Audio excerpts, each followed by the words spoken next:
Bem, pessoal, então boa noite a todos. Vamos dar início a mais uma reunião magna do Serviço de Cardiologia do Hospital São Lucas, a reunião de número 1531, no nosso 37º ano. E hoje nós vamos contar mais uma vez com a presença ilustre de um colega de Alagoas, que já foi aqui parcialmente apresentado pelo Wesley, que é seu conterrâneo, que é Pedro Henrique de Albuquerque, né? Que, como o Wesley falou, filho de dos baluartes da cardiologia nordestina, para não dizer da cardiologia brasileira, que é o nosso amigo Pedro Albuquerque. E o Pedro Henrique, foi presidente da Sociedade Alagoana no biênio 22-23, deixou agora o mandato. É diretor de qualidade essencial da Sociedade Norte-Nordeste, diretor do Serviço de Ecocardiografia do Hospital Memorial Arthur Ramos, da Rede Dó, e tem uma experiência grande aqui no que vai falar. Pedro vai nos brindar hoje em dia com a palestra sobre atualizações da insuficiência cardíaca. Então, Pedro, a tela aí é toda sua. Seja bem-vindo mais uma vez à nossa reunião magna. Bom, pessoal, muito obrigado pelo convite mais uma vez. Eu confesso que aqui de longe, estava falando hoje com a Sheila, não sei se ela está aqui presente. Tem queijo coalho? Eu estou aqui sim, Pedrinho. Você acha que eu não ia estar? Meu Deus, ela prometeu estar. Mas eu falei para a Sheila e vou repetir, ela sabe disso de manhã, o quanto é admirável essa reunião de vocês, como vocês conseguem, com nomes tão importantes na cardiologia experientes aí, famosos no Brasil afora. Esse é o que derrete? Pessoal, tem alguém com o áudio aberto aí, por favor, fechar para não atrapalhar, né, a reunião. Então, assim, aqui em Alagoas, eu confesso que a gente tem um pouco de dificuldade de manter essas reuniões científicas, principalmente com nomes tão experientes como vocês estão fazendo aí. E confesso que isso me impressionou. Na aula passada, tinha um número grande de pessoas com nomes de muita experiência, o que me causou até, que aumentou ainda mais a responsabilidade. E é um prazer estar aqui novamente com vocês. Meus parabéns a toda a cardiologia de Sergipe, principalmente a cardiologia do Hospital São Lucas. Vamos começar, então. Eu fiquei incumbido hoje de falar atualizações de assistência cardíaca, tá? Eu exponho aqui meus conflitos de interesse, de acordo com a norma do Conselho Federal de Medicina e da resolução da Anvisa, sou obrigado a expor. E eu vou falar alguns números que parece que é chover no molhado, mas a gente tem a obrigação de mostrar o quanto essa doença é endêmica em todo o mundo e a importância em relação à mortalidade e comorbidade. É uma doença que afeta cerca de 64 milhões de... Deixa eu só colocar o marca-texto aqui, que eu acho que fica um pouquinho melhor. Isso. 64 milhões de pessoas no mundo. Isso equivale a cerca de toda a população da França, lembrando que a França é um dos países mais populosos do mundo. Uma prevalência mundial de 2% da população. Aqui no Brasil, estima-se que a gente está mais ou menos com a mesma proporção em relação a todo o resto do mundo. Então, temos em torno de 4 milhões de pacientes portadores de insuficiência cardíaca no Brasil. E aqui são números tristes. Metade dos pacientes internados, eles vão reinternar nos próximos 3 meses. E a gente tem que ter muita ciência disso. Por quê? Porque a maioria dos pacientes diagnosticados com insuficiência cardíaca, a maioria do primeiro diagnóstico acontece na hospitalização. Tá? Aquele paciente que a gente diagnosticou, tratou, melhorou, metade deles vão reinternar. E muitas vezes o médico não sabe que ele voltou a internar. 85%. 8,5 pacientes em 10 mantêm-se sintomáticos apesar do tratamento. Aqui eu lembro que esses números eram antes de 2 drogas, 2 ferramentas que vieram melhorar muito o nosso tratamento de insuficiência cardíaca, que é antes dos inibidores de SGLT2 e antes do inibidor da neprilisina, do receptor de angiotensina, que eu vou falar aqui INRA, tá? Para melhorar o entendimento.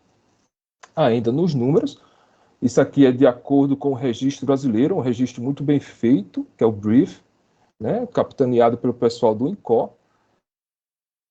A média da população brasileira portadora de insuficiência cardíaca, a média de idade é de 64 anos, tá? E aqui mais um número muito triste. O tempo médio de sobrevida depois da primeira hospitalização é 2,5 anos. A maioria dos nossos pacientes, eles são descobertos justamente aqui, quando eles vão ter apenas uma média de 2,4 anos de sobrevida. A mortalidade intra-hospitalar dos pacientes com insuficiência cardíaca é elevada, né? Metade desses pacientes com insuficiência cardíaca vão morrer nos próximos 5 anos. Mais uma vez falando, esses números eram antes dos inibidores de SGLT2 e antes do INRA. Aqui são as comorbidades, a prevalência de comorbidades nesses pacientes. A grande maioria é hipertenso, né? 1/3 é dislipidêmico e cerca de 1/3 também diabético. Esse é outro gráfico também muito famoso entre nós, né? Mas eu me sinto na obrigação de mostrar, que é a comparação da mortalidade da insuficiência cardíaca com determinados tipos de câncer. O câncer é muito estigmatizado, né? A população prefere ter uma insuficiência cardíaca a um câncer, devido ao estigma de mortalidade do câncer. E a gente tem que mostrar para o paciente que é tão grave quanto. Então, quando você compara em homens, a insuficiência cardíaca, aqui esse traçado em verdinho, tá? Ela mata a menos apenas do que o câncer de pulmão. Quando você compara câncer de próstata, coloretal, bexiga, a insuficiência cardíaca tem uma mortalidade ainda maior, é uma mortalidade equivalente ao câncer coloretal, mas é maior do que câncer de próstata e câncer de bexiga. Na mulher, também não difere muito, apenas o câncer de pulmão mata mais do que a insuficiência cardíaca, ovário tem uma mortalidade muito equivalente, mas mama e colo retal mata menos que a insuficiência cardíaca. Isso muitas vezes é necessário a gente expor o paciente à gravidade dessa doença que ele tem. E aqui está, para mim, a principal causa de mortalidade no Brasil. É a não adesão do paciente com os medicamentos e também a falta da importância que o médico tem que ter com a otimização terapêutica. Não basta apenas administrar os remédios. A gente tem que convencer o paciente que quanto maior a dose, quanto mais remédio ele tomar, melhor a mortalidade, melhor o seu paciente vai estar. Essa doença eu costumo dizer que é uma doença diferente. É uma doença que a gente tem que convencer o paciente que quanto mais remédio ele tomar, ele vai estar melhor. É diferente das outras. Então, como ele é polimedicado, né, uma doença que a gente vai ver mais na frente, são várias medicações, e todo mundo já deve saber, causam interrogações dos pacientes. Às vezes ele está bem, ele vem com a pressão melhor, né, ele está se sentindo bem, e ele vem com a esperança de diminuir remédio. E a gente tem que convencer, e muitas vezes eu peço para os pacientes ler, vai ler, lê uma diretriz, lê um resumo, para mostrar a ele que eu estou aumentando a sua dose, eu estou dando mais remédio porque você está bem, eu vou lhe proteger mais. E digo, quando eu precisar tirar o remédio, muito provavelmente eu vou desproteger você, muito provavelmente, infelizmente, você está piorando e sua morbimortalidade aumenta. Então está aqui, não é fácil, mas é papel nosso como médico convencer o paciente que ele tem que ser polimedicado e ele tem que ser medicado com a maior dose possível. Isso não é fácil no dia a dia. Aqui é o estudo Qualify, na verdade é um estudo prospectivo, que mostra a aderência dos pacientes, e aqui na população europeia, isso não é uma população brasileira, muito menos população nordestina do SUS. Tá? A adesão dos pacientes com relação ao tratamento de pacientes portadores de insuficiência cardíaca com relação ao tratamento preconizado. Um estudo observacional, tá? Os pacientes portadores de insuficiência cardíaca com fração de ejeção reduzida, apenas 30% dos pacientes estavam tomando dose alvo de ECA. Mas 63% é uma dose boa, mais do que 50% da dose preconizada. Mas é muito pouco um terço tomar a dose alvo, né? Beta-bloqueador. Apenas 15% tomavam a dose alvo do beta-bloqueador. cerca de metade tomava 50% da dose. BRA, 7% na dose-alvo. Esses números, eu vou mostrar nos próximos gráficos, são esses números muitos dos responsáveis pela a mortalidade elevada, pela responsável pela reinternação desses pacientes. E como médico, a gente tem que combater. Muitas vezes isso não é culpa do paciente, é culpa de nós, e eu me incluo também. Tá? No dia a dia, o paciente vem com a frequência cardíaca um pouco mais que 70, está se sentindo bem, né? E a gente, não, tá bom, você está bem, vai em frente. E não é assim, como eu vou mostrar nos próximos slides. Está aqui o estudo Biostat. O que é que esse estudo mostrou? Ele comparou a mortalidade dos pacientes com relação à dose de ECA e a dose de beta-bloqueador. Então, os pacientes que não faziam uso de ECA, portadores de ciência cardíaca, não faziam uso de ECA, tiveram maior mortalidade. Os pacientes que tomavam 100% da dose-alvo, por exemplo, o enalapril de 20 miligramas, eles tiveram menor mortalidade. Os pacientes que tomavam IECA em dose baixa, por exemplo, o enalapril de 5 miligramas, ele teve uma mortalidade quase igual a não tomar. E a gente, quando passa a classe terapêutica, cria-se o conforto para nós, né? Ah, ele está tomando IECA 5 miligramas, está muito bem, né? Ele está com a frequência cardíaca de 75, ele está tomando um metoprolol de 25 miligramas, mas está tomando. Não, não é assim, gente. Se ele está tomando a dose baixa, a mortalidade dele é alta. A gente não pode subestimar. Nós somos responsáveis por mudar esse panorama dessa doença no Brasil, né? Então, os pacientes que tomavam a dose de ECA de 50% a 100% da dose-alvo, ele tem uma menor mortalidade. Beta-bloqueador, a mesma coisa. Não tomar, dose baixa mata muito mais do que a dose-alvo. Temos que perseguir a dose-alvo de todos os medicamentos. Não basta apenas dar a classe e dar as costas e dizer, você está com todas as classes terapêuticas. Não é só isso, tá? Aqui também foi um conjunto foi o estudo SHIFT, de Valbradina, né, que comparou mortalidade com frequência cardíaca. A mesma coisa. Pacientes que tinham frequência cardíaca de 87 morriam muito mais. Agora, a gente vê que 72 a 75, com P significativo, já abre a curva. Não temos que estar satisfeitos com frequência cardíaca de 70 e 80. O aumento de risco de 16% de mortalidade ou hospitalização a cada 5 batimentos por minuto.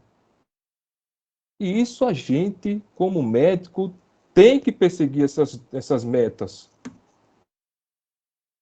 Mais ainda aqui na frequência cardíaca, aqui os dados conjugados do atmosférico com Paradigm, a mesma coisa, mas aqui, presta atenção, ele fala que acima de 63 batimentos por minuto já aumenta a mortalidade, tá?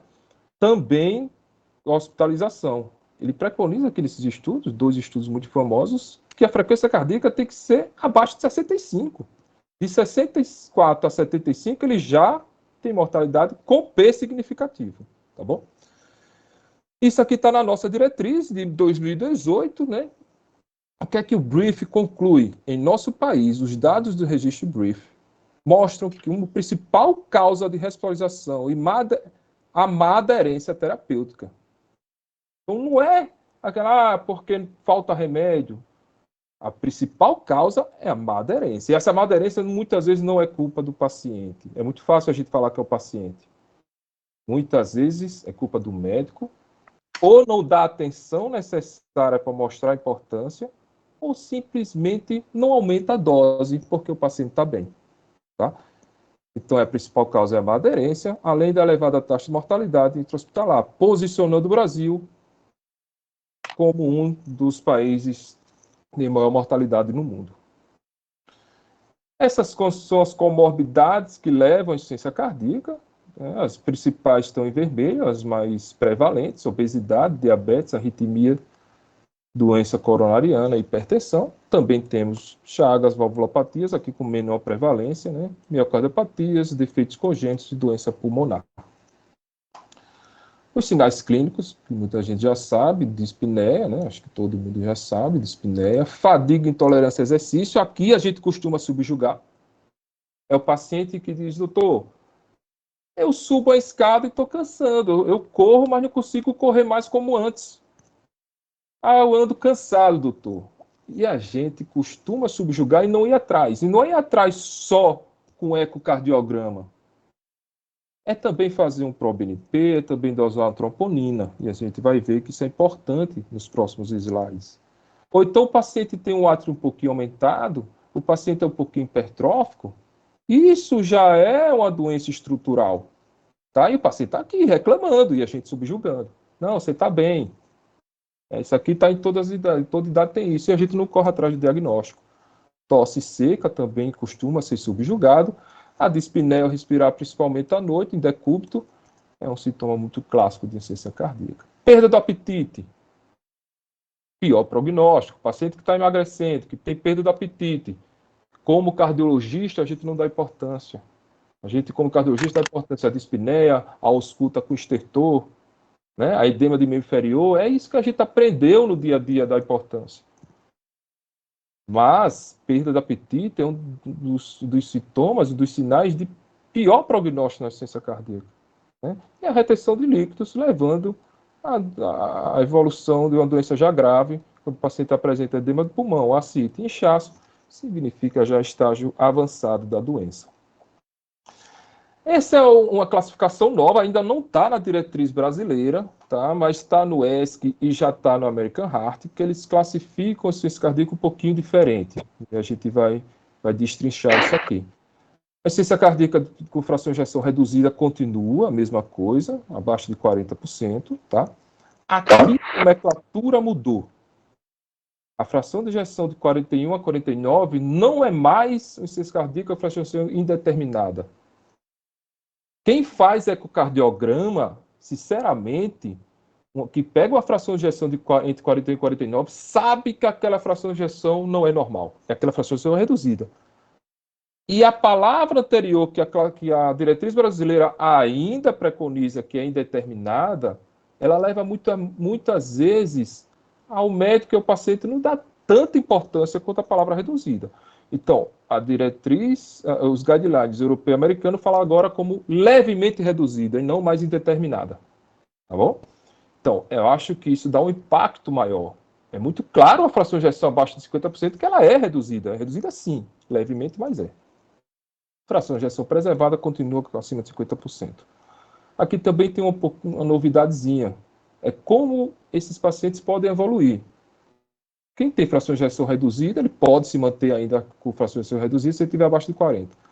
Passou de 40%, agora a gente classifica como insuficiência cardíaca com fração de ejeção melhorada. Tá? Não é apenas entrar na classe acima de 40%. Ele tem que entrar entre 40% e 50% e aumentar 10% da fração de ejeção basal. Então, o paciente tem fração de ejeção de 39, vem com eco de 41. Ele melhorou? Não. Ele tem que aumentar 10% da basal. Ele teria que ir para 49 e repetir o exame. Não é só um exame. Pode ser um erro e a gente mudar a terapêutica por erro. Então, fração de ejeção melhorada ele entrou na classificação de levemente reduzida e aumentou 10 pontos da basal. E eu queria aqui mencionar um fato muito importante. Não é porque ele melhorou que a gente tem que arrefecer o tratamento. Os guidelines já mostram, através de pequenos estudos, que quando você tira o tratamento da fração de ejeção melhorada, quando você arrefece a dose ou a classe terapêutica, o paciente piora. Piora desfecho. Então a gente tem que manter. E cabe a nós convencer o paciente. Ele está bem, ele está melhorando, porque devido ao tratamento, e vamos melhorar ainda mais. Então, quando ela é levemente reduzida, ele pode piorar e ir para reduzida, ele pode se manter na fração de ejeção melhorada, ou ele pode ir para acima de 50%, fração de ejeção preservada. Aqui tem um asterisco. Por quê? Não temos estudos, não temos dados para saber naqueles pacientes que tinham fração de ejeção reduzida, que foi para a fração de ejeção preservada, se a gente deve mudar a terapêutica. O que se diz, a opinião do especialista, é que se o paciente está bem, está tolerando os remédios, mantém.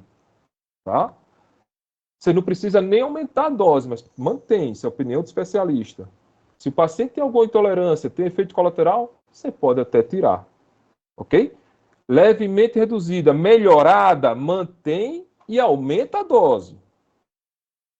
Foi para preservada, opinião do especialista, mantém.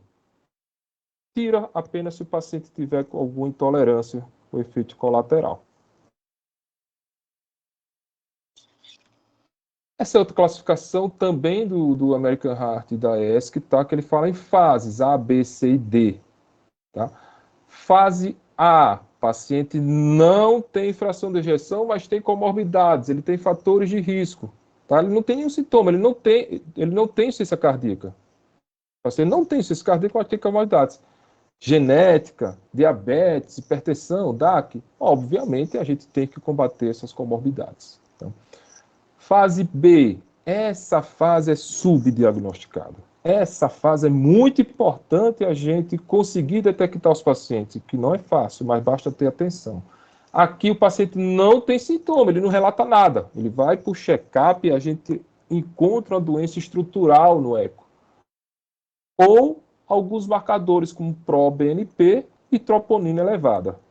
Então, paciente que tem doença estrutural, que tem ProBNP ou no EI, doença troponina elevada, ele tem sim insuficiência cardíaca. Aqui a gente tem que começar a terapêutica medicamentosa. Tá? É aquele paciente que eu falei. O paciente tem indução diastólica, o paciente tem um outro aumentado, o paciente tem enfim, um hipertrófico. E a gente apenas fala, ó, toma só o enalapril, você está bem, ou então vai andar. Não é isso. Aqui a gente tem que tomar atenção. Por quê? Porque o comum é o paciente pular da A para C. E a C já entra naqueles números terríveis que eu falei. Que a C, o paciente tem sintoma e tem doença estrutural e marcadores positivos. Aqui é a insuficiência cardíaca com fração de ejeção reduzida clássica, tudo que a gente está falando. Fase D, fase avançada. Tá? Apesar do tratamento terapêutico, o paciente se mantém com muitos sintomas. Aqui a fase D.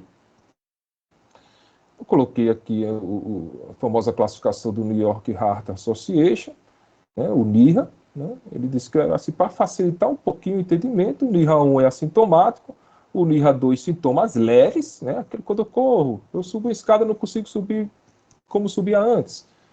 NYHA 3, sintomas importantes, mas ele é confortável em repouso. O paciente não apresenta nenhum sintoma de repouso, mas anda tem dispneia, NYHA 3, e NYHA 4, sintomas de repouso, sintomas graves. Esse gráfico é interessante. Ele compara a qualidade de vida do paciente, que é isso aqui preenchido em rosa, né, com os scores de qualidade de vida, com a mortalidade, que é essa linha em vermelho. Então, quando o paciente está bem, quando ele tem uma qualidade de vida boa, a mortalidade ainda é baixa. E é aqui que a gente tem que tratar. Infelizmente, a gente não encontra esses pacientes, ou porque o paciente não procura a gente, ou porque a gente não procura a doença. O que é comum? Uma queda abrupta da qualidade de vida, isso aqui é hospitalização, paciente interna, hospitaliza, tá?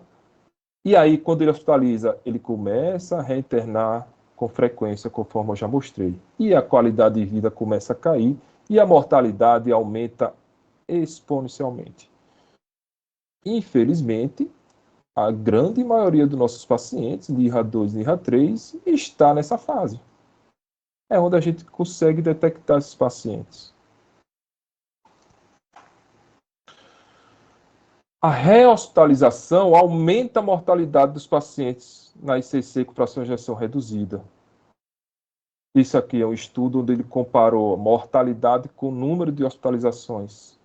Aqui está aquele que eu falei, o paciente hospitalizou uma vez, a primeira vez ele tem uma sobrevida de 2 anos e meio. É muito baixa. O paciente hospitalizou a segunda vez, a gente como médico acha isso normal. Mas esse paciente tem um péssimo prognóstico, 1 ano e meio de sobrevida. Terceira vez, 1 ano. Quarta hospitalização, 6 meses de vida.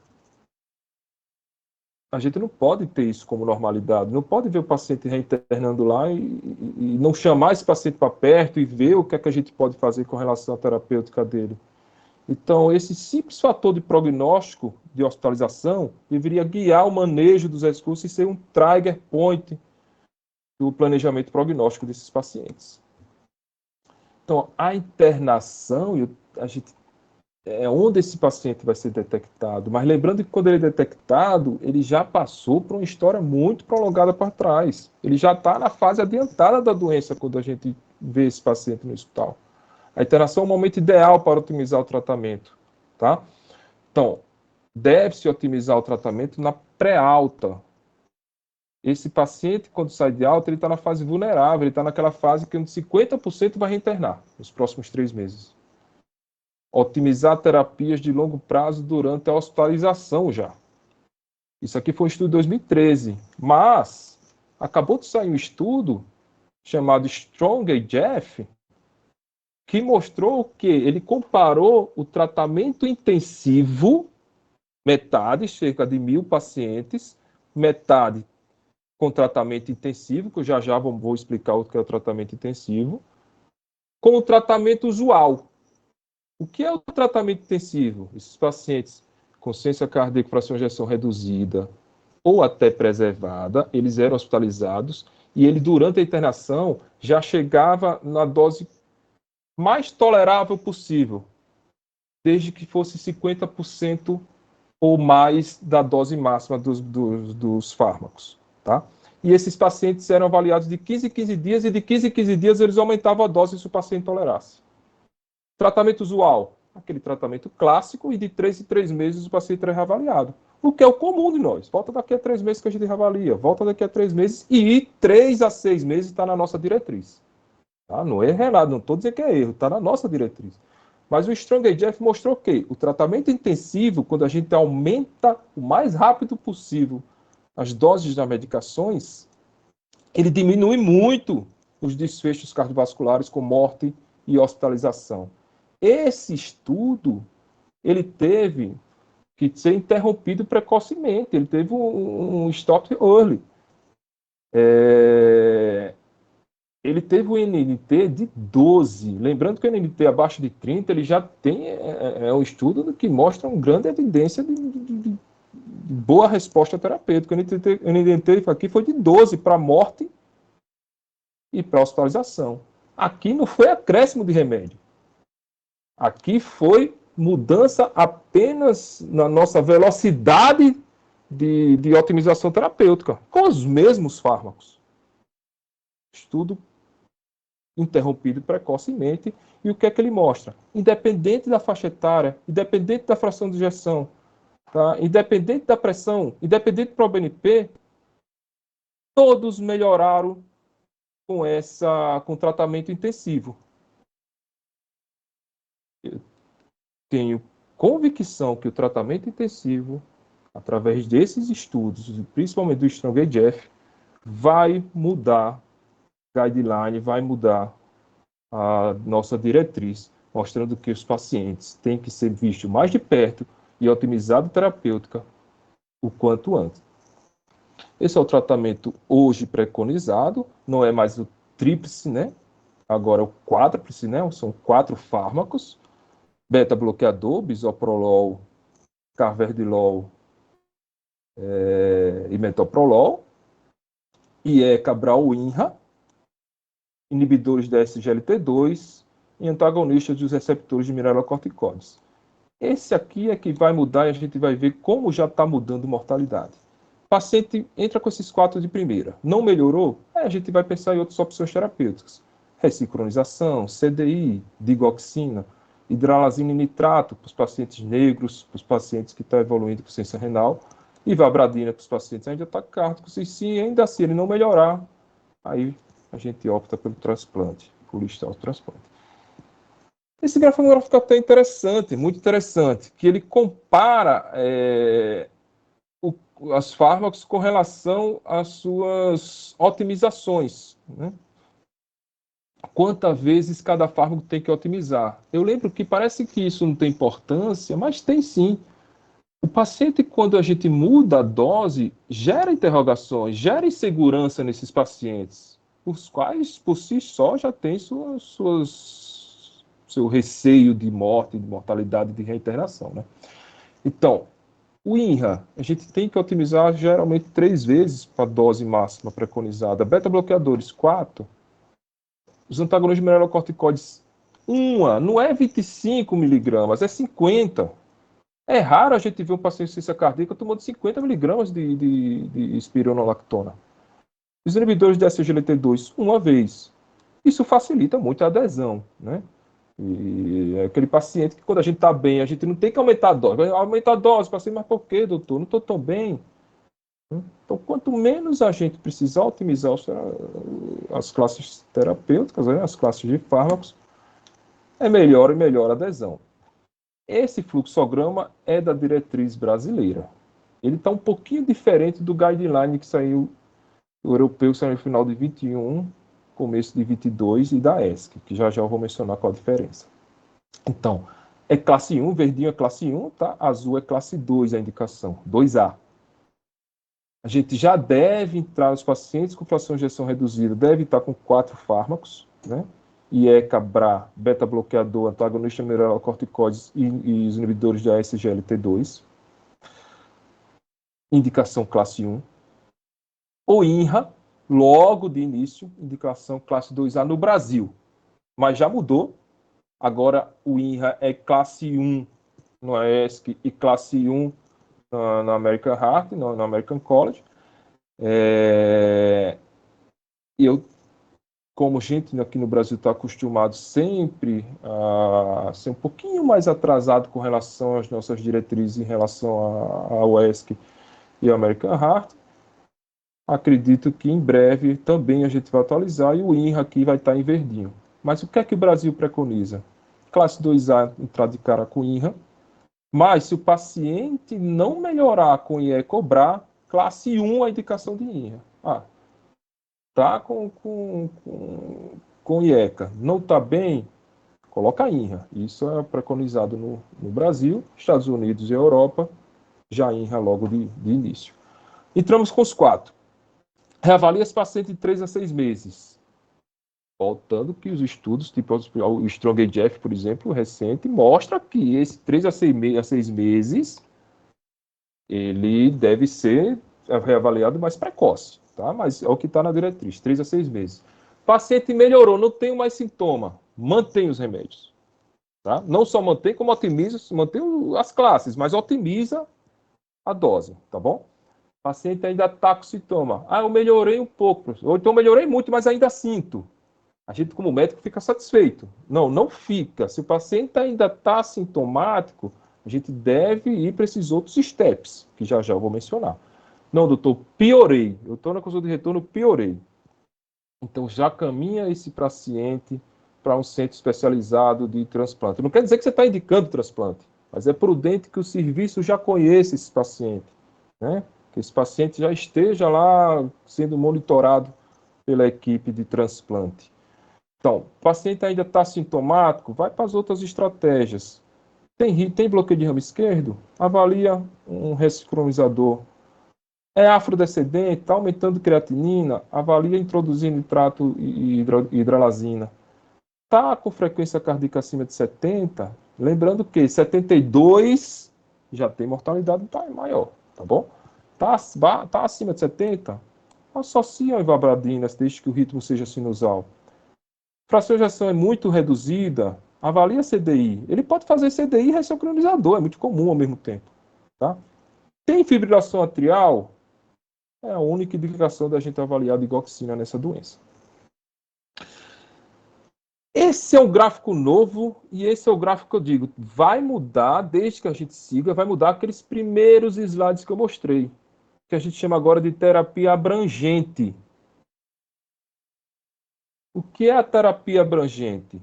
é a terapia preconizada hoje. O paciente tem que fração de ejeção reduzida, que está usando o inibidor de SGLT2, INRA, beta-bloqueador e antagonista de mineralocorticoide, ele tem uma mortalidade e hospitalização muito menor que a terapia convencional. 73% de redução de risco relativo em relação ao desfecho cardiovascular. Então, o paciente de ciência cardíaca que faz uso da terapia convencional, eu lembro que hoje, no Brasil, o mais comum é o paciente estar aqui na terapia convencional, e ainda mais, nem é convencional, ainda usando fármacos ou em menor classe ou em dosagem reduzida. Infelizmente, ainda é o normal do Brasil. A terapia abrangente, ela melhorou, ela deu uma sobrevida nos pacientes de 6 anos. No paciente. O paciente tinha uma sobrevida de 11,4 anos, na terapia abrangente ele foi para 17,7 anos, 6,3 anos a mais. É mais de 50% de sobrevida. Eu não tenho dúvida que se a gente seguir a terapia abrangente, a gente vai melhorar aqueles números que a gente mostrou no início da aula. E ainda mais, se a gente seguir o Strong AGF, com aumento da dose, vendo esse paciente mais de perto, de 15 em 15 dias otimizando a terapia, a gente vai melhorar ainda mais, porque esse estudo com terapia abrangente não foi com aquela terapia acelerada do Strong AGF. Aqui o DAPGF, muito conhecido, né, que mostrou que somente a introdução do inibidor da SGLT2, comparado à terapia convencional, houve uma redução de risco relativo em relação ao desfecho cardiovascular de 26%, um NNT de 21%. Um belo NNT apenas com a introdução. Com P, eu acho interessante falar as casas decimais, com P de 0,0001. Bastante significativo, tá?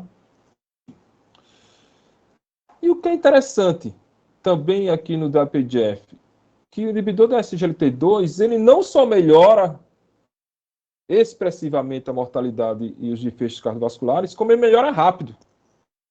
No primeiro mês, com 28 dias, já é o P significativo de melhora do desfecho cardiovascular. Esses pacientes, não é que ele morre menos e vive melhor. Ele vive mais, tá? Então, o benefício da inibidor da SGLT2 é consistente independente da fração de ejeção, diferente das outras classes terapêuticas. A dapaglifosina, independente da fração de ejeção, ela diminui mortalidade apenas adicionando ela à terapêutica, mesmo com fração de ejeção reduzida, preservada, que é o estudo DELIVER. A empaglifosina também, independente da fração de ejeção, mostrando que, na verdade, é um efeito de classe aqui no Emperor Preserve. Já BRA, INRA, antagonista de mineralocorticoide digital, ele mostrou benefício na fração de ejeção reduzida, mas a partir do momento que você vai com o incremento da fração de ejeção, ele vai perdendo seus efeitos benéficos na doença.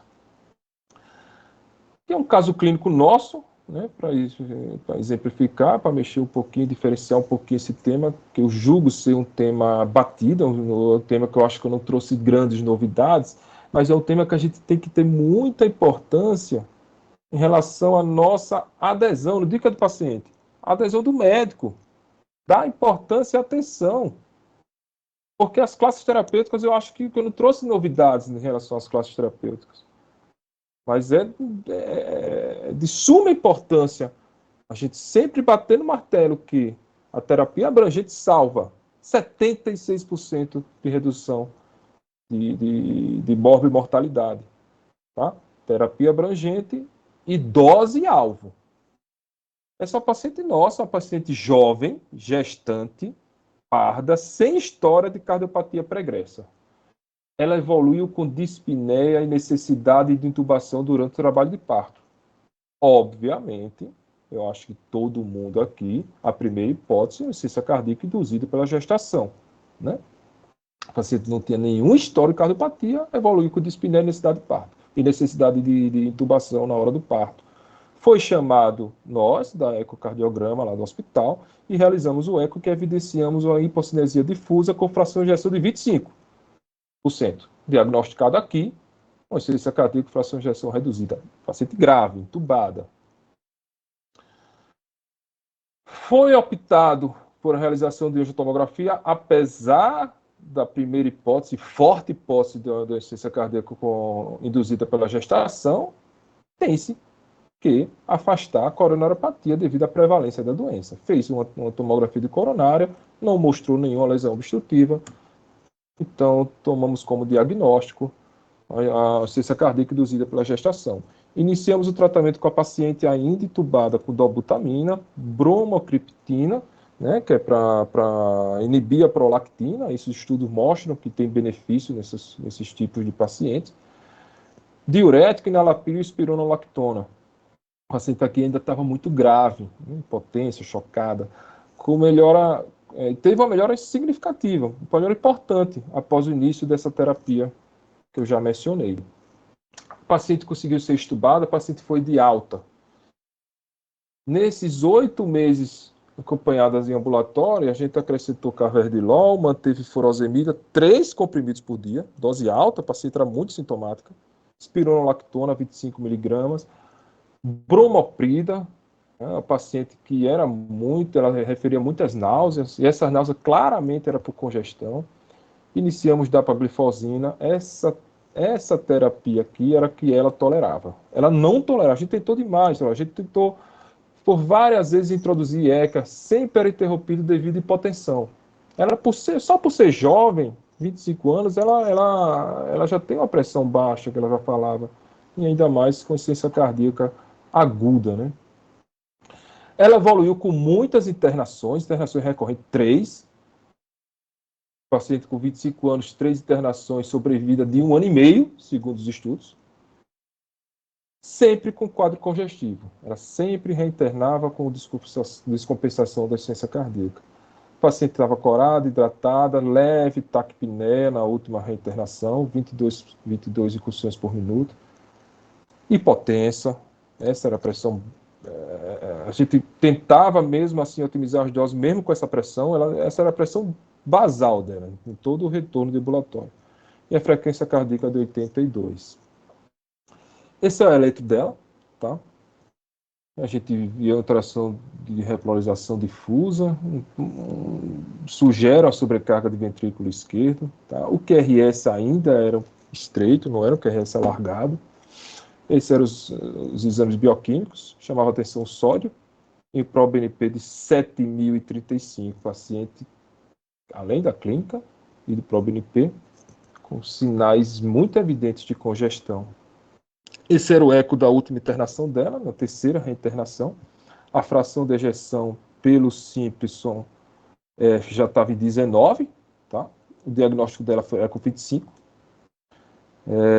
A gente fez o strain dela, o strain extremamente reduzido, 2,9%, o valor de normalidade do strain longitudinal acima de 18.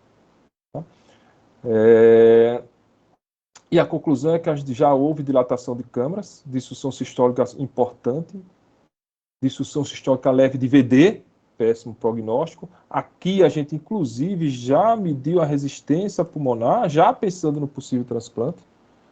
Uma resistência pulmonar já um pouco elevada, o que piora os resultados de transplante, né? E um IVD já com disfunção. Insuficiência mitral moderada e hipertensão pulmonar leve. Paciente muito ruim prognóstico. Esse aqui é o eco. Deixa eu ver como é que eu faço para rodar esse eco. Bom, eu estou me bananando aqui um pouquinho. Deixa eu ver. A gente já vê uma dilatação de câmaras. Quem faz eco já percebe, mesmo sem ser no cine, que é uma miocardiopatia dilatada. Eu peço desculpa que eu não estou conseguindo rodar, mas vamos lá. Uma insuficiência mitral moderada e um strain bastante reduzido. Quem está acostumado com o strain, quem está familiarizado com o strain, sabe que essa imagem aqui é muito impactante. O normal é ser um vermelho sangue em todo o bullseye. 2,4, 2,9% do valor global. Péssimo prognóstico. E agora, o que é que a gente faz? Paciente com disfunção de VD, paciente chocada, múltiplas internações, uma paciente que, inclusive, até para transplante, ela tem um prognóstico ruim.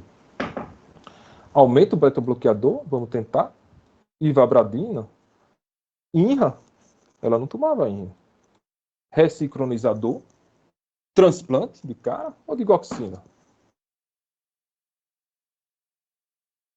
Fomos avaliar, mesmo com isso, na verdade, assim, aquele pedido já de socorro, né? Mesmo com eletro, com QRS não alargado, a ritmologista, chamamos a ritmologista também para ver uma possibilidade de ressincronizador. Fizemos a avaliação de dissincronia no eco e tudo foi negativo. Conclusão, ausência de sinais de dissincronismo cardíaco através do eco, das medidas do eco, que já era muito esperado. Tomamos como opção, então, introduzir a ivabradina e encaminhar, conforme as diretrizes dos guidelines falam, encaminhar para o serviço de transplante. Encaminhamos ela para o PROCAP. Fica aqui meu agradecimento a um grande amigo que eu fiz na residência, que é o Dr. Carlos Montenegro. Carlos Montenegro está à frente lá do serviço de transplante do PROCAP, que prontamente recebeu essa paciente. Então, a única coisa, ela não tolerava IECA. A gente já tinha colocado demais IECA, já tínhamos tentado. Então, decidimos por não introduzir o INRA. Como a pressão era muito baixa, a gente introduziu ivabradina no lugar do beta-bloqueador. A gente manteve o carvedilol, introduziu apenas a ivabradina. Mostrou que o ressincronizador não era viável.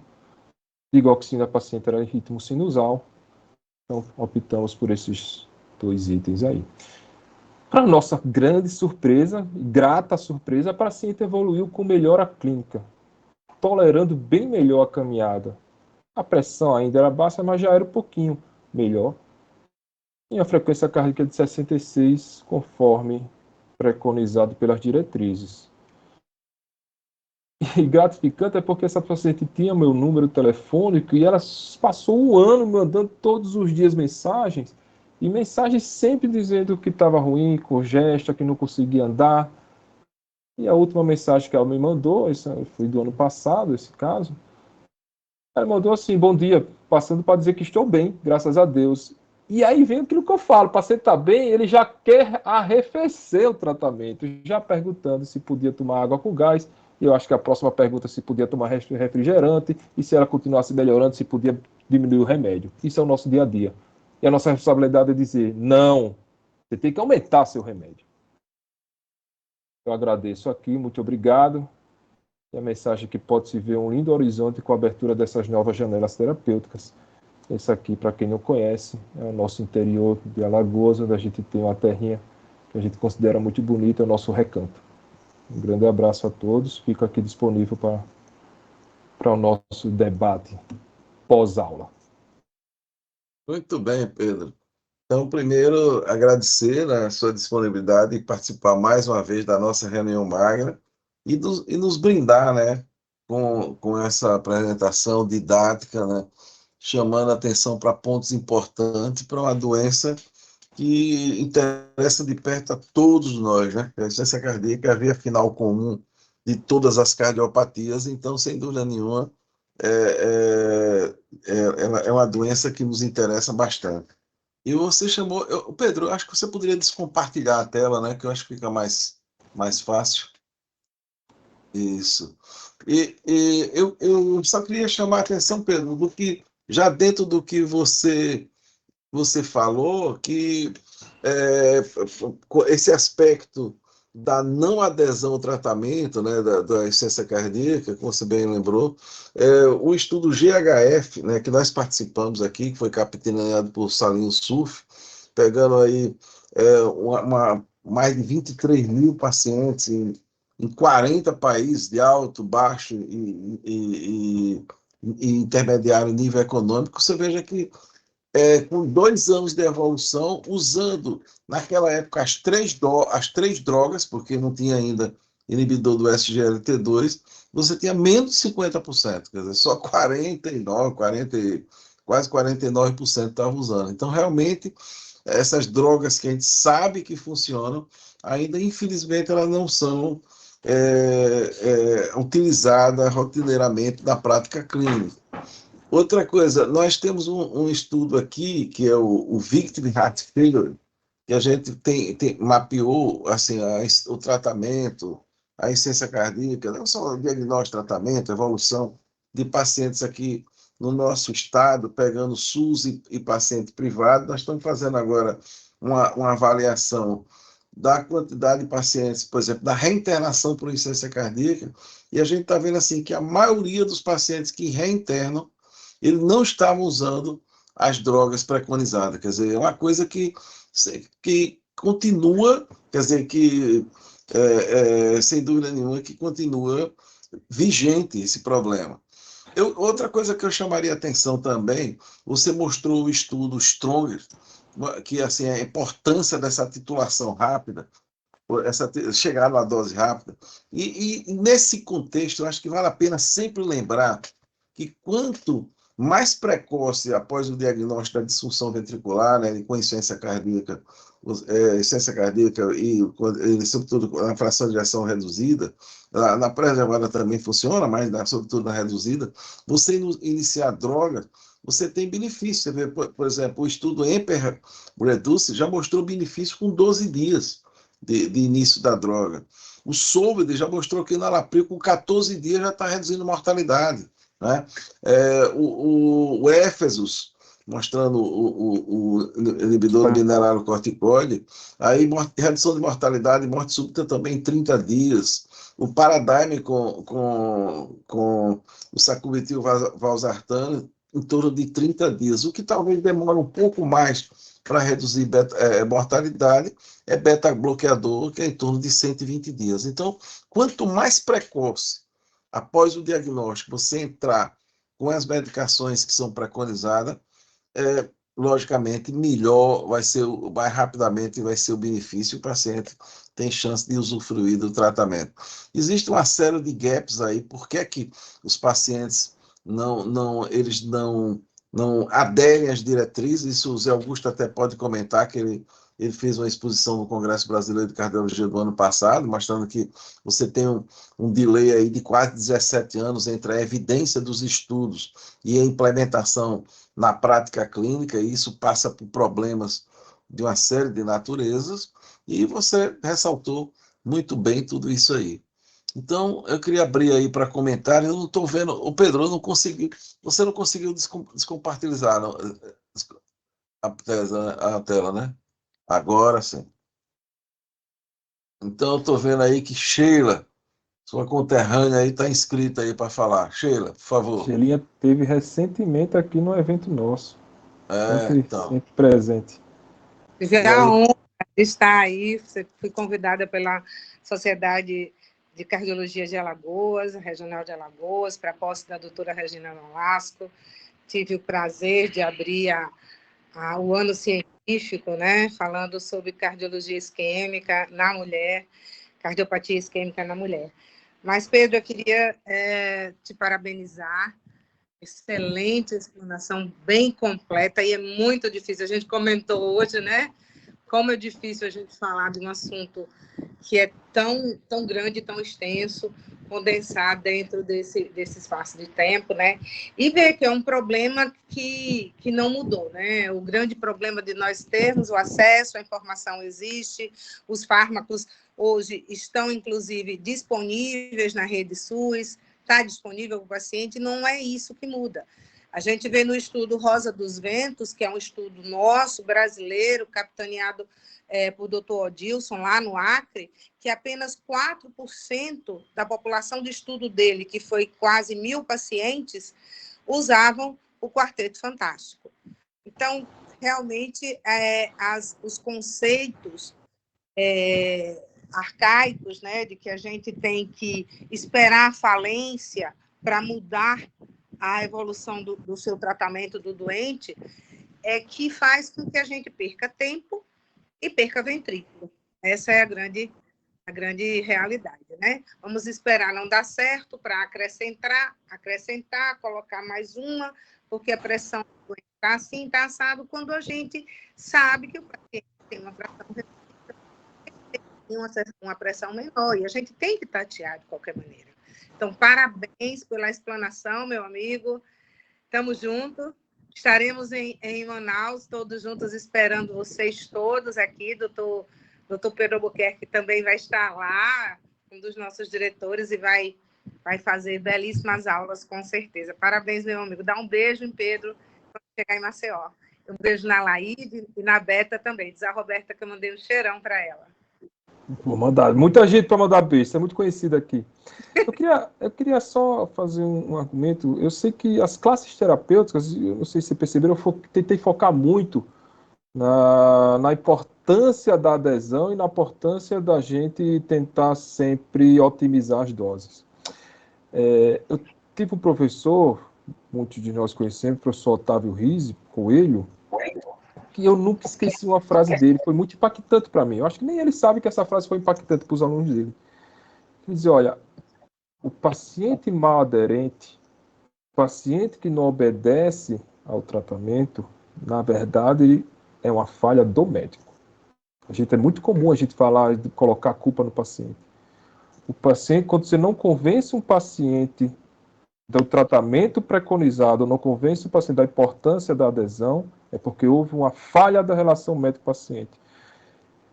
E isso é verdade. Quando a gente dá atenção para falar para o paciente, para explicar, mostrar estudos, extrema maioria das vezes a gente consegue que o paciente tenha a adesão que a gente quer. E eu acho que a grande culpado disso tudo, eu sei que no dia a dia é difícil a gente ter uma consulta prolongada, o tempo, é o corre-corre, é o retorno precoce que a gente não tem condições de ter, mas eu acho que grande parte da culpa desses números que a gente tem insuficiência cardíaca, infelizmente, pelo que eu vejo, somos nós, médicos, que não temos a atenção necessária para os pacientes. Perfeito, Pedro. Antes de passar para Zé Augusto, Pedro, eu acho que numa doença crônica como a IC, você tem a culpa do médico, que eu concordo com você, não deixa de ter a culpa do paciente, né? Cultura, uma série de coisas, e também da culpa do medicamento, né? Que você vai precisar usar remédios de forma continuada, com a posologia às vezes um pouco complexa, embora para a nossa felicidade, até no SUS a gente tem um cardápio que permite tratar adequadamente os pacientes nossos, mesmo com insuficiência cardíaca. Zé Augusto. Pedro, parabéns aí pela sua aula, bem abrangente, como já foi falado por Souza, por Sheila, e eu acho que você tocou nos pontos principais. E é extremamente importante que a gente reforce esses conceitos de otimização das 4 drogas, dose máxima, precocemente, para a maioria absoluta dos pacientes. Mas eu queria, talvez, assim, dar mais uma maneira que eu enxergo também um pouco hoje. Eu não tenho dúvida que isso é da responsabilidade do médico, sem dúvida, mas a gente está num sistema de saúde que ele é extremamente fragmentado, né? O médico, ele até sabe, às vezes, essas 4 drogas, e a gente está falando aqui de cardiologista, mas a gente está num sistema de saúde onde nem sempre é o cardiologista que atende. Eu diria que a maioria dos pacientes que chegam em insuficiência cardíaca congestiva, 80%, 75% de SUS, terminam sendo atendidos por clínicos gerais, e a gente tem um papel aí de disseminar esse conhecimento em mais larga escala. Talvez a gente precise ter clínicos participando das nossas diretrizes, para que a gente não fique com a diretriz extremamente especializada e, às vezes, pouco prática para o indivíduo que não é da área. Isso é um ponto. E eu acho que uma doença complexa, como você bem colocou, com tantas nuances, talvez eu acho que a gente precise mudar a forma de encarar esse paciente e montar uma linha de cuidado um pouco mais sistêmica, né? Eu acho que é difícil pensar que esse indivíduo, que muitas vezes mora num bairro desprovido de um lugar para caminhar, desprovido de um lugar para fazer uma feira melhor, ou que ele tem acesso a uma feira melhor, ou uma instituição que não tem um acesso fácil a um nutricionista, a um professor de educação física, um serviço de reabilitação, etc. Talvez seja, eu não sei, eu fico pensando que a gente como médico se coloca muita culpa na gente, né? E eu penso que a grande revolução talvez seja uma linha de cuidado onde seja mais integrativa, né? Uma linha de cuidado como um heart failure team, onde a gente possa responsabilizar o doente, a familiar, mas também um grupo de profissionais para que isso possa ser disseminado por vários saberes. Eu não sei se... Eu sempre acho que a gente, às vezes, reduz o outcome às 4 drogas fantásticas, e eu penso que o outcome é um pouco mais complexo. Hoje a gente sabe que 30% dos determinantes em saúde cardiovascular dependem de condições socioeconômicas. Você mora num lugar mais pobre, num bairro mais inóspito, num bairro mais poluído, num bairro que não tem acesso, o indivíduo chega num pronto-socorro desse e ele recebe um diurético, não tem vaga para internar, ele é liberado com 12 horas, muitas vezes com um quadro sugestivo de um equivalente aginoso e não se dosa uma troponina e não se investiga de forma mais aprofundada, etc. Então, eu acho que talvez, penso que as sociedades de especialidade brasileira, Nordeste e as regionais, acho que a gente vai precisar perder um tempo nos nossos congressos a também começar a investigar o sistema de saúde como determinante desses desfechos, desses outcomes. A droga é importante, as 4 drogas são extremamente importantes, mas eu acho que a complexidade é muito maior, né? Então, a gente vai desde a prevenção da insuficiência cardíaca, né? O indivíduo está maltratado de hipertensão, o indivíduo é alcoólatra e não tem uma possibilidade de fazer um tratamento desse alcoolismo, o indivíduo está muitas vezes obeso, deprimido, e não tem como mudar isso, e aí ele vai perdendo função ventricular, ele sai daquele estágio A, B, como você bem colocou, e ele já chega para a gente no estágio C.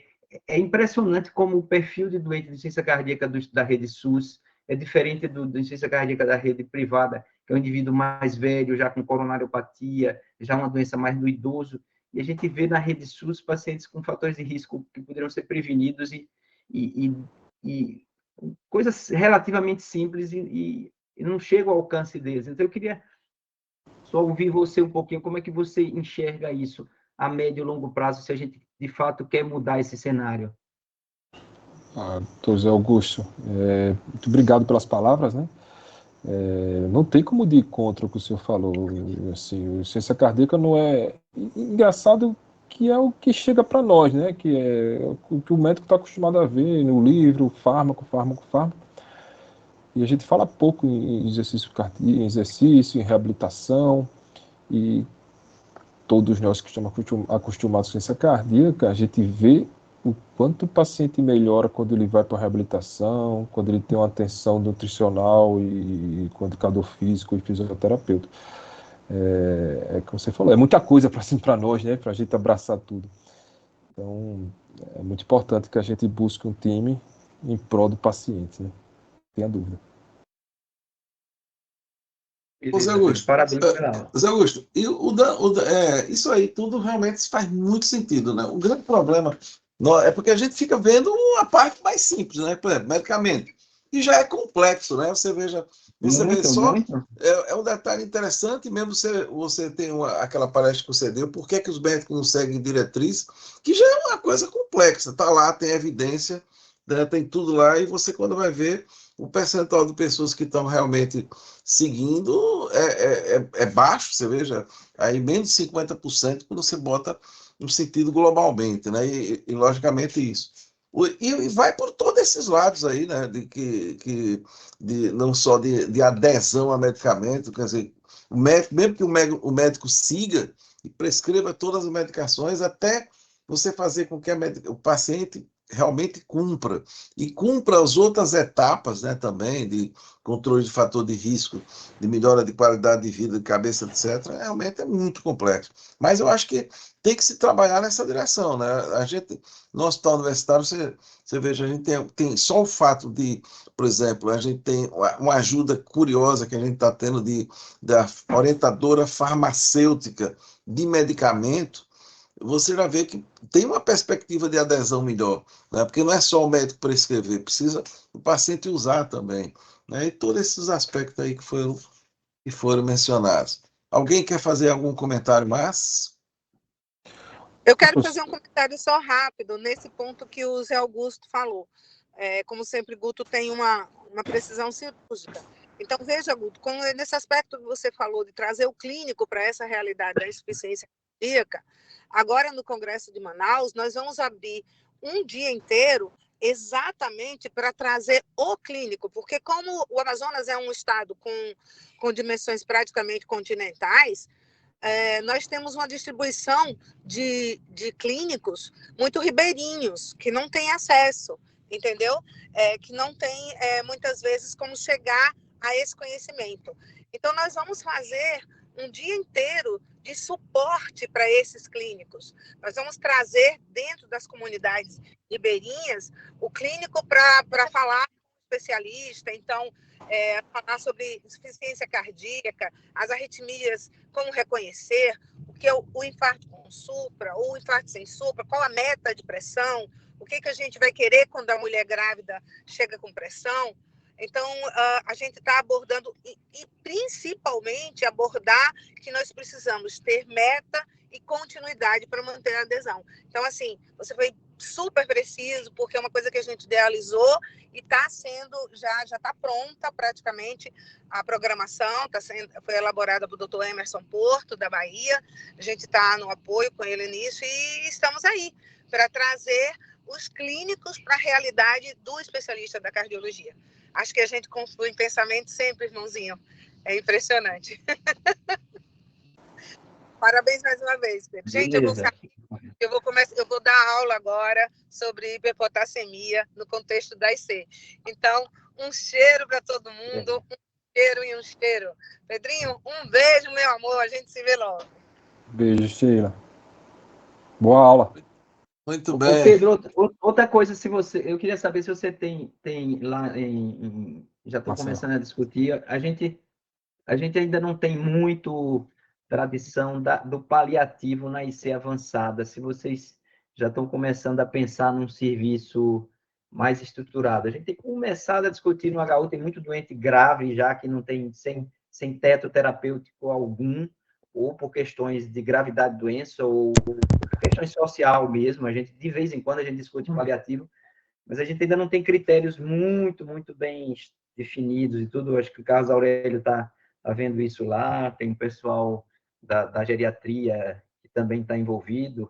E aí eu queria saber se vocês estão começando a discutir isso, que é um assunto que particularmente tem me interessado, porque a demanda não é pequena. Pacientes que chegam muito avançados e na estrutura local não tem realmente o que fazer, né? Zé Augusto, eu acho que a medicina de Alagoas é muito parecida com a de vocês, né? Assim, em relação a tudo, e principalmente a estrutura. Também não temos 2 especialistas aqui existem especialidades, né, de paliativo agora, né? Sim. Temos 2 especialistas aqui, inclusive um deles, eles trabalham no hospital universitário, na UFAL, que tem um ambulatório lá, não é ambulatório, ele é chamado quando querem paliativar. Mas ainda é muito passo de tartaruga, na prática a gente não tem. O que eu vejo existe uma grande dificuldade ainda, e ele me relatou, esse médico que indica a paliação, a dificuldade que ele falou que não é nem só da família, a dificuldade é dos colegas. Ele chega lá, palia, a gente não tem muita tradição, né? E no outro dia tá lá o plantonista da noite e reintroduziu algum fármaco, sabe? Então, não é fácil. E a natureza do médico é querer tratar, né? E às vezes a gente tem que saber o querer parar de sofrer também, né? Agora, no Congresso de Cardiogeriatria, nós discutimos esse tema, e o que tem que tirar o conceito, porque dá a impressão que paliação é um médico sacudiu a toalha. Quer dizer, o médico está deixando de atuar. E não é, né? Eu acho que tem que ver o aspecto do paciente. É o parar de sofrer, né? Você está indicando, na verdade, se eu não consigo curar, eu tenho que confortar. E o conforto, às vezes, é apertar. O Pedro, e você colocou um dado no início, que às vezes a gente discute no nosso hard team. A gente aceita jogar a toalha, digamos assim, que eu acho que não é tratar sobre outra perspectiva, com outros objetivos. A gente aceita isso na oncologia de maneira fácil. O cara está com neo de cólon, a gente diz, olha, aqui não tem mais o que fazer, é paliativo. Parece que a gente aceita isso, mas quando a gente tem um paciente com IC avançada, que a mortalidade, você bem mostrou, é muitas vezes maior do que a maioria dos cânceres que a gente milita, parece que aquele soprinho de melhora do doente faz com que a gente mude tudo e ache que ele tem 5 internações, mas ele tem um soprinho de melhora, de uma respiração um pouquinho mais confortável, a gente acha que aquilo é uma esperança de sobrevida, e no fundo não é, né? É só um período de acalmia do sintoma, mas que não muda o prognóstico final, como você mostrou lá, né? Há sempre um declínio progressivo. Eu acho que essa é uma área que a IC vai precisar avançar, né? Os nossos cardiologistas precisam... Ainda nessa área, muitos pacientes com ciência cardíaca terminal, eles não têm condições de transplante. O cara caquético, ciência renal, cardiorrenal, o paciente com resistência pulmonar aumentada. E aí, olha, o indicado é transplante, ele não tem condições de transplante, e vamos tirar o sofrimento desse paciente, né? Isso não é fácil. Eu confesso que eu também não me lembro quando eu indiquei uma paliação para o paciente com ciência cardíaca, não me lembro.